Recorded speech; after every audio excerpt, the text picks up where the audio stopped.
The money we get from our active engagements, the salary we earn, is not our money. In fact, you need to be sued for receiving money meant for other people. If it is your money, you know your money, you have power to even change your mind on what you wanted to do with it, isn't it?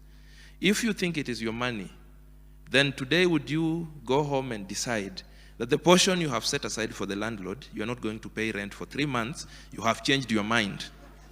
It is your money.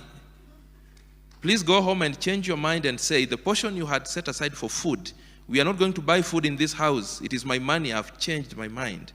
Let's see how successful that will go. In other words, I'm saying a lot of our money belongs to the people who give us services. A lot of our money belongs to the landlords, to the supermarkets, to everyone that gives us services. And sadly, very many of us do not remain with anything for ourselves.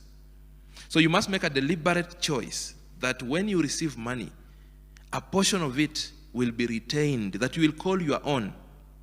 Those of you that have tried saving, you know how powerful you feel around your savings, isn't it? It is your money. Even if you are saving for a holiday, you can wake up in the middle of the savings and say, I have changed my mind, I want to buy item X. And the holiday guys will not come to your house and tell you, we saw you were saving to come to our hotel. Please give us the money. This is where I mentioned that every coin needs to be allowed to go and call for more coins. This is where the seed gets to be planted to go and multiply. That's why I said you must know why you are saving. If you are saving for a rainy day, that will dictate where you will keep this saving. Even if you are to send it to multiply, you need to send it in a place that is consistent to that goal. You don't use money for a rainy day to buy a piece of land. Then when COVID strikes, you sleep hungry and you have a piece of land worth millions of shillings, but you don't have food because you are not liquid. Many of us adjust our living standards, hoping that our means will follow us and accommodate us. So we jump the gun. Instead of enlarging our means so that we live better, we start living better and hope that our means will follow and accommodate us. Very many people are very wasteful. There are very many people who cook food fit for 16 people, but there are only 4 in a family.